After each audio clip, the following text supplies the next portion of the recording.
This last section of material in this chapter I'm calling dicarbonyl compounds. We're talking about several different kinds of things that compounds that have two carbonyls can do if those two carbonyls are, with respect to each other, 3 carbons apart, or what we call beta to each other. And so we're going to talk about decarboxylation of beta-keto acids. We're going to talk about the malonic ester synthesis and what we mean by that, as well as the ethyl acetoacetate synthesis and what that means, what kind of molecules we can get from those two pathways, and also Michael additions. So I've drawn here a very simple example of a beta-keto acid. So if you think of this as the acid carbonyl as number 1, or the first carbon in our reference point, then next to that is alpha, and beta to that is another carbonyl. So it's a 1,3 dicarbonyl compound, or we also call that a beta-keto acid. It turns out that if you have a carbonyl in that relationship to a carboxylic acid carbonyl, then the molecule can rotate around this bond, and you can orient it such that the acidic hydrogen comes in close proximity to the carbonyl in that beta position. And so then you can have a proton transfer. And so you get a little cyclic rearrangement of the electrons in the bonds here, and the hydrogen then belongs to this oxygen, so that makes it be an OH. And if you see, we're breaking this bond and we're breaking this bond, so we're going to split out a molecule of CO2, which is why this is minus CO2 right here. And at that point, then this piece right here is an enol, which you know is in equilibrium with the carbonyl compound. So our final product here is the 3-carbon ketone, and the CO2 molecule that came out is the other carbon. So that kind of thing can happen if you just warm these things up. And depending on specifically which one you have would dictate how much heat you need, but it's really not that hard. So later on in some of this material, we're going to utilize this phenomenon of decarboxylation when we get to a beta-keto acid. I want to talk next about these two synthetic pathways. We call the malonic ester synthesis and the ethyl acetoacetate synthesis. And I say that's kind of quirky because usually when we talk about synthesis, we're talking about how to make whatever. In this case, what we're talking about is using a malonic ester to make other things, or ethyl acetoacetate also as the starting material to make other things. So that's why I call it quirkiness. So we're going to use those as starting materials to make substituted acetic acids and substituted acetones respectively. And we'll see how that works. So I'm going to start with the malonic ester. And you could have a methyl or an ethyl ester. Usually it's just a simple throwaway kind of ester. So I've got it written as ET here on both sides. So we're abbreviating ethyl that way. And so one of the things we talked about in the past is if you're dealing with esters and you want to use the base that corresponds to the alcohol that the ester was made out of. And so if we have an ethyl ester here, we're going to use ethoxide and ethanol as the solvent. We could just as well have used methyl, in which case we'd use methanol and the methoxide instead. But it is usually a small little alcohol group like that, and one reason is because those things are pretty inexpensive and they make pretty good solvents. So if you have one of those molecules, then you have this position in between these carbonyls is pretty acidic. In the case of a diester, the pK in the table that we saw earlier in this chapter is about 13. And so this is plenty strong enough base because the pK of ethanol is around 16. So we put that in there, we can get this anion, which is resonance stabilized through both carbonyls. They're not drawn out here, but because of that extra resonance structure, that was why this position was that acidic. And then you could alkylate that. And this step right here is going to be an SN2 reaction. And you know, there are limitations to SN2 reactions. For example, you could have this be a methyl or a primary halide. If you were going to try it with a secondary, this is a little bit of a bulky nucleophile, so you really are pushing the limits if you try for a secondary halide there because of the crowding problems. So we could do this and stop here, or we could do some other things. And so we're going to look at what those other things might be. And one way I'm going to help you with this is I'm going to draw a box around the carbons that we're going to get from the malonic ester starting material, and we'll follow those through the course of a series of reactions like this. So I'm going to draw a box around these two carbons, and so where they are in the next structure is right here, and here they are in this structure right here.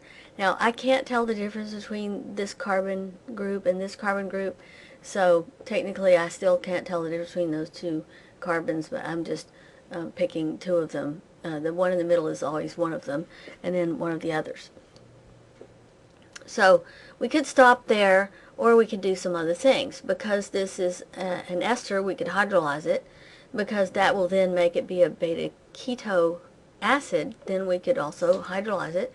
And you also still have this acidic hydrogen right here in between these two carbonyls, so you could also alkylate it again from this stage and then do any of those things that we just mentioned. So this material can be purchased. It's not very expensive. And so here's an example, again, just following on where we left off. If we have this guy, and remember that these are the two carbons we're watching, we could pull off this other fairly acidic hydrogen with the base and get to the anion, and then do another SN2. So this time we've got this one, R prime.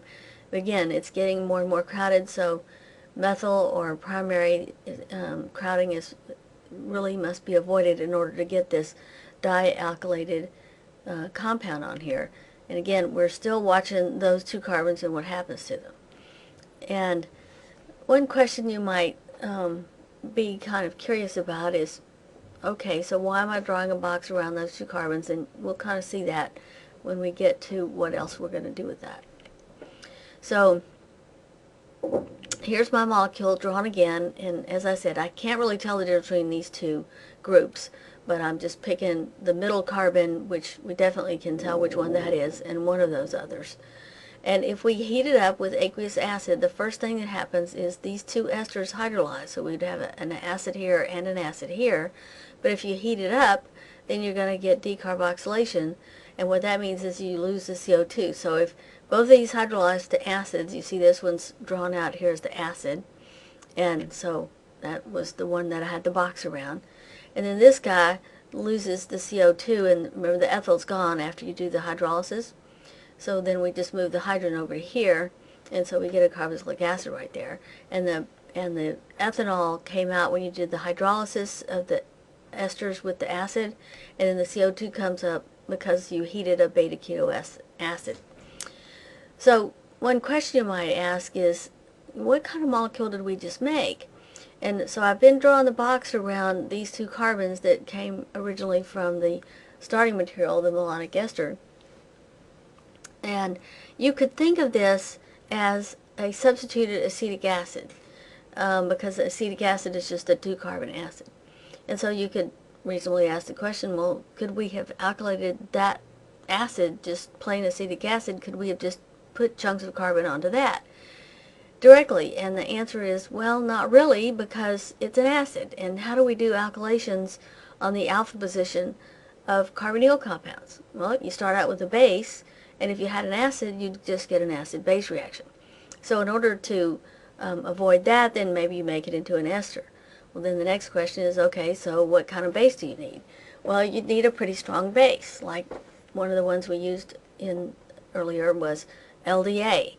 Whereas if we go this route, yeah, you're starting with something that's a little different than acetic acid. You're starting with a malonic ester, but then you're using a pretty mild base, the sodium ethoxide, in order to be able to do the alkylation.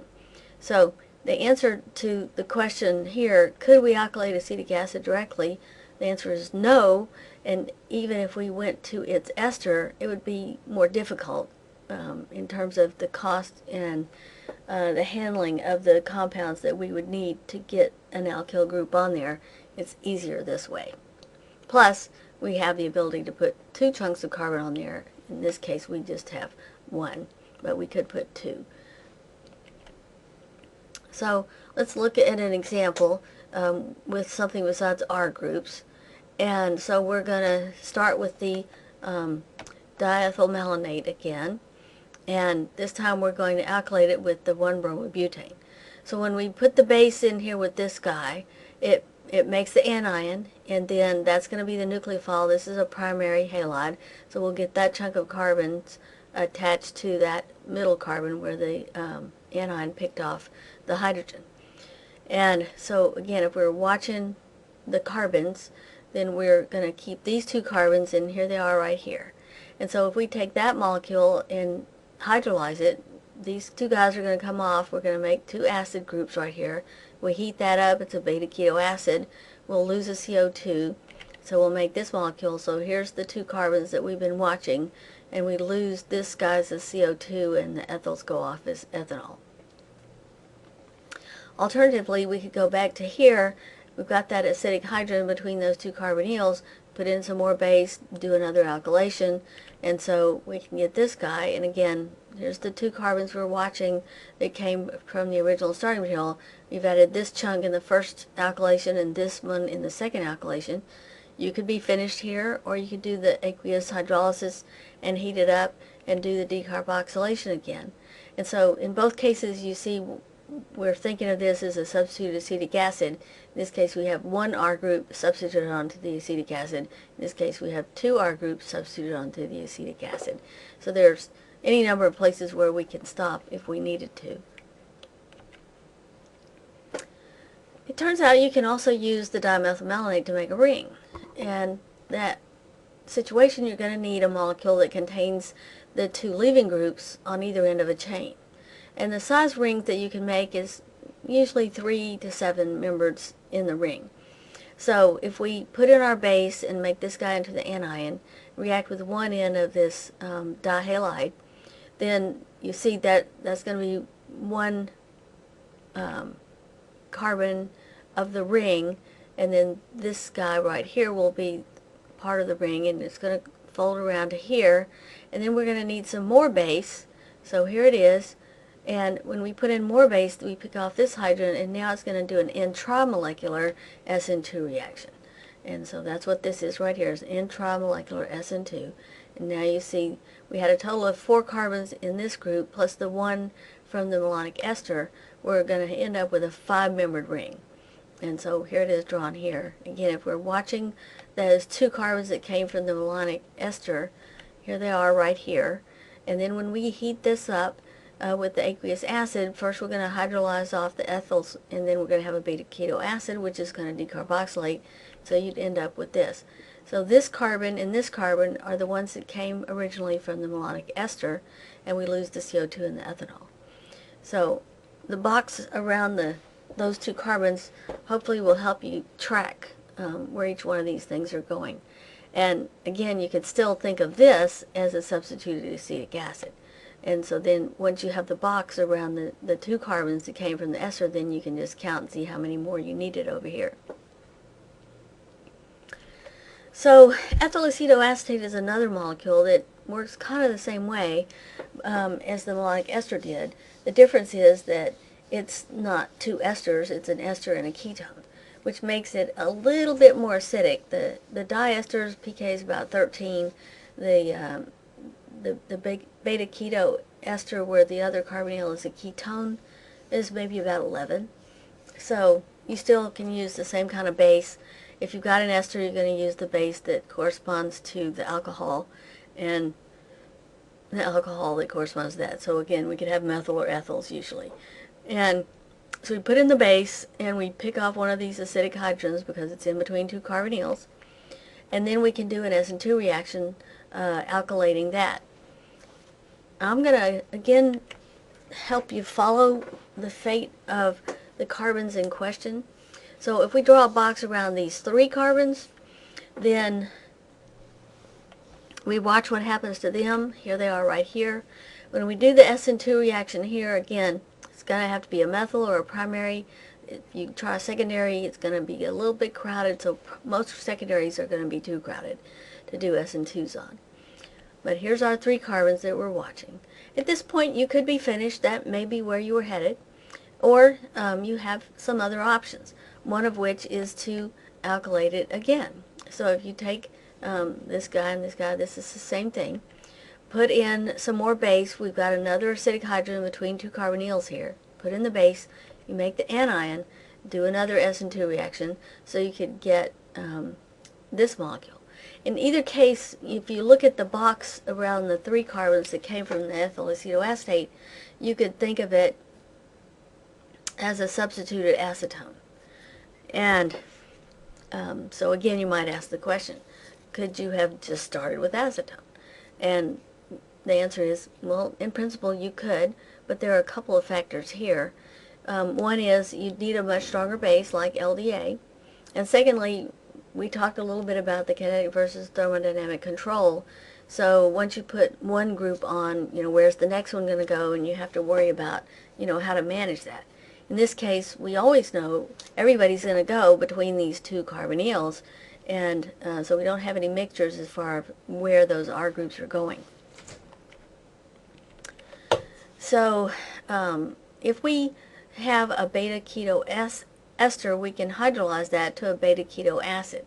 Now the intermediate's not drawn here, but when you do the aqueous hydrolysis, remember this turns into an acid, and it's a beta-keto acid, and when you heat that up you can decarboxylate. So we're going to lose this CO2, and this comes out as the ethanol, and that makes the enol here, and then we just move that hydrogen up to here. And so there's where you see, again, your substituted acetone, if we watch those 3 carbons. So these 3 carbons came from the ethyl acetoacetate, and then this R group was during the alkylation, and we got rid of the rest of this stuff. Here's another example. So if we have the ethyl acetoacetate, we put in the base, we make the anion here, and then this is a primary halide. We do the substitution reaction. We watch the carbons. We've got these 3 carbons. We're going to alkylate here, and then that's going to be a beta-keto ester, which we're going to hydrolyze to a beta-keto acid, and then heating that up will lose the CO2. And so we'll end up with the 2-pentanone, and these are the 3 carbons in the box that we started out with in the ethyl acetoacetate. So, as I said, if you're thinking about just alkylating acetone, it's going to be a more stronger base, and issues dealing with substitution patterns, whether it's more or less substituted which side, and kinetic versus thermodynamic control, you don't have to worry about that if you use ethyl acetoacetate. It turns out that you can use the ethyl acetoacetate to make rings too, and it's kind of the same sort of thing, but remember how we were drawing a box around the 3 carbons that came from the ethyl acetoacetate? So we're looking at this molecule and saying, this is our target, and we want to think about which 3 carbons would have come from the ethyl acetoacetate. So if you draw a box around those 3, you see it's these 3, so then it's kind of easy to see you need this many carbons in a dihalide. So that's 1, 2, 3, 4, 5 carbons in a dihalide, and we're going to be making both of these 2 bonds in the process. So we need a 5-carbon dihalide and ethyl acetoacetate to make this molecule. And so here's our ethyl acetoacetate. So then the first thing we need to do is we need to put a base in here to make the anion between these 2 carbonyls, and then we're going to need our dihalide. So I've abbreviated it this way. So we have a 5-carbon chain with bromides on either end, primaries on all the way. So we put our base, put in this, and so then we get this chain. And again, with the right size, somewhere between 3 and 7 work okay. You've got thermodynamic favorability to do an intramolecular SN2 reaction. All we need is to put in a base to pick off this hydrogen right here, and then it can close up with an intramolecular SN2.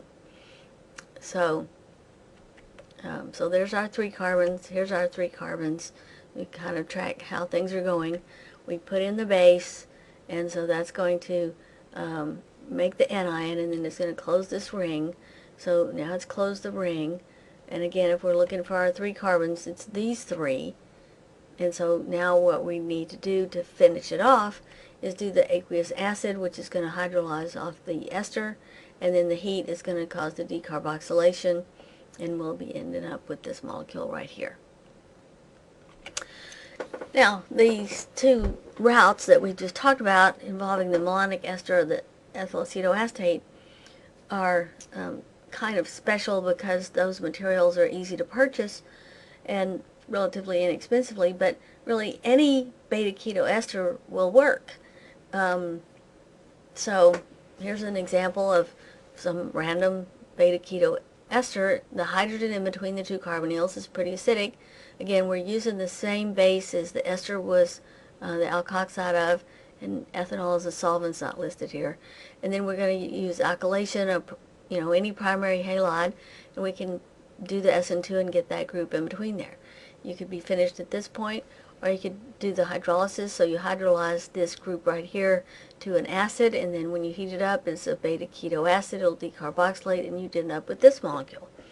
And so any of these beta-keto esters can be alkylated pretty easily at the position that's in between those 2 carbonyls.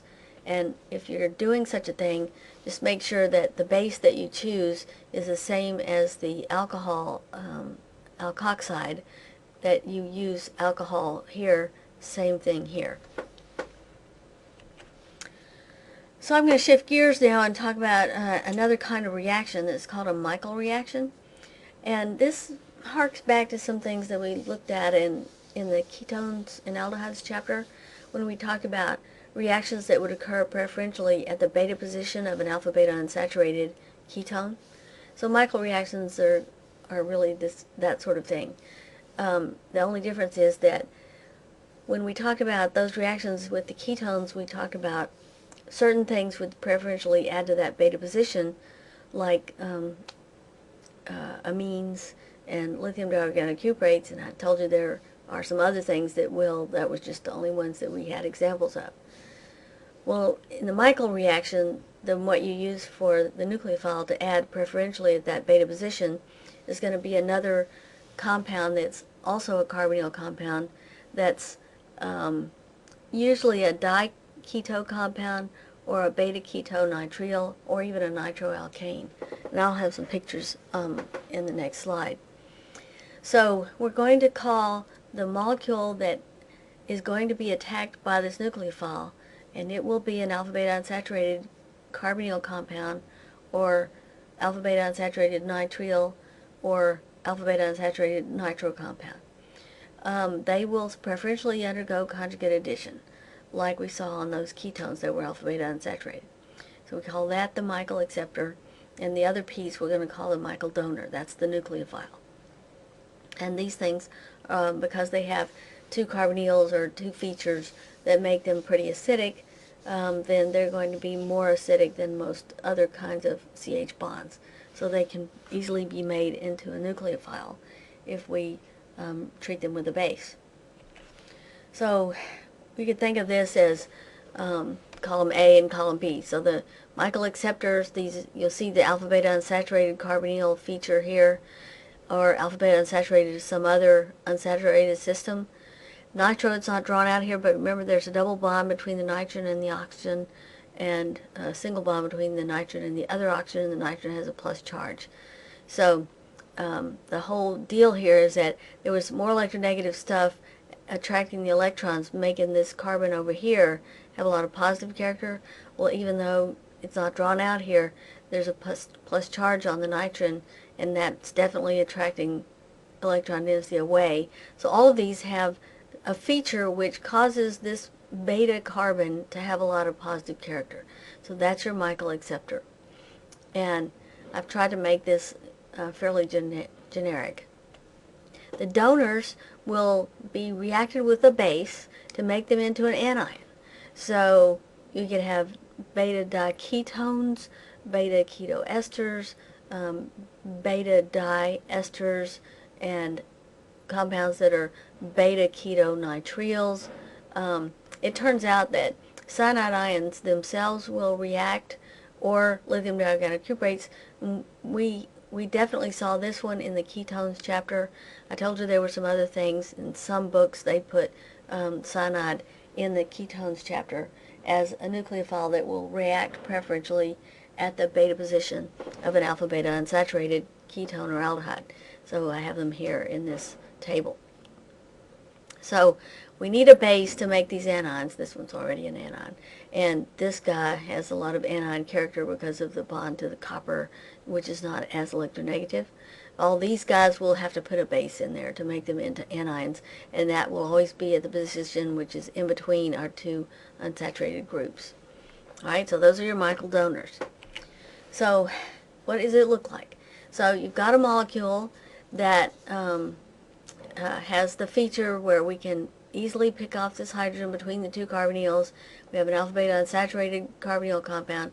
So this is going to be the donor when we put in the base, make the anion here. This is going to be the acceptor. And so this carbon right here will react here.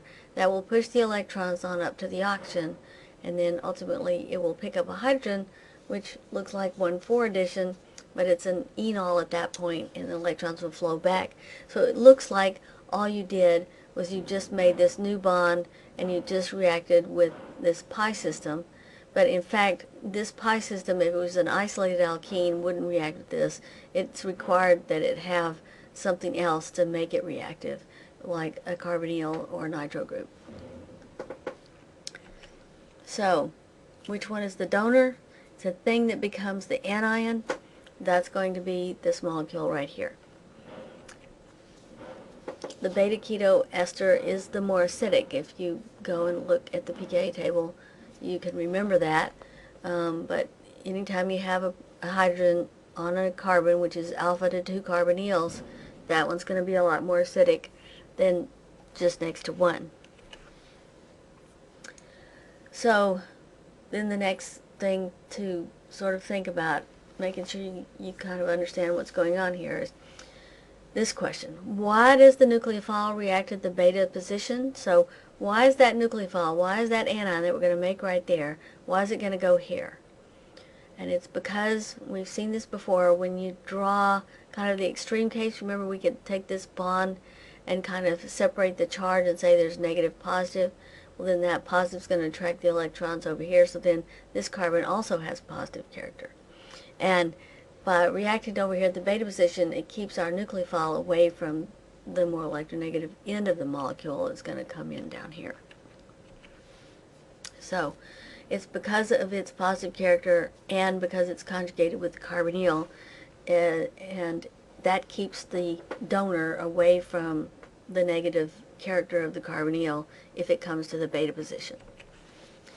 So for this chapter, your job is to be able to recognize where the alpha positions are and their hydrogens, and be able to figure out, if you had a series of compounds, who is the most or the least acidic, and put them in some semblance of order in a family of compounds. And you ought to be able to draw the keto-enol equilibrium catalyzed by either acid or base. So if you have a carbonyl compound and you're looking for the enol, how do you get there, and draw a picture of it. And we talked about alpha halogenation on ketones and aldehydes in acid. We talked about alpha halogenation on ketones in base. And remember, they go exhaustively, so they put lots of halogens on there. And if it's a methyl ketone, it would go to the haloform reaction and spit out the haloform and actually oxidize the ketone carbonyl to a carboxylic acid. And then we talked about alpha halogenation of carboxylic acids using the Helvell-Hart-Zielinski reaction, which goes by way of the acyl halide, and you effectively end up with a halogen at the alpha position of the acid, but you went through the acyl halide. And we also talked about alkylating on ketones and esters and so forth. Mostly we talked about ketones, but alpha alkylation, we needed a strong base to pick off the hydrogen, which makes that resonance stabilized anion in the alpha position. That's why it's as acidic as it is. And then you can add an alkyl group to that using an SN2 reaction. We also talked about the aldol condensation. So it's first an addition and then subsequently dehydration. The overall process is called aldol condensation.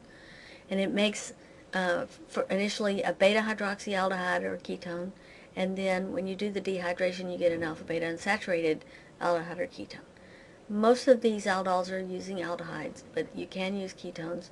You could also use crossed or mixed aldols, especially if you choose one molecule that hasn't got an alpha hydrogen to mix with one that does, and so you get some control over the reaction mixture possibilities. We also talked about Claisen condensations, which is nucleophilic acyl substitution reactions on esters, and again, you can have two esters that are the same, or you can have crossed Claisens where one molecule is an ester and the other one either has no alpha hydrogens or maybe it's a ketone. The products are always going to be beta keto esters or at least beta keto carbonyl compounds. If one of the molecules is a ketone, then you'd have a beta diketo compound. And if you're making rings with aldols or Claisen, you can make rings, but in the case of Claisen, if you're making a ring, they specifically associate that with the person named Digman who made rings, but it's really the same thing as a Claisen, just to make rings.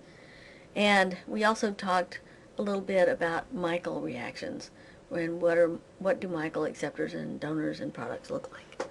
And that is the end of this chapter.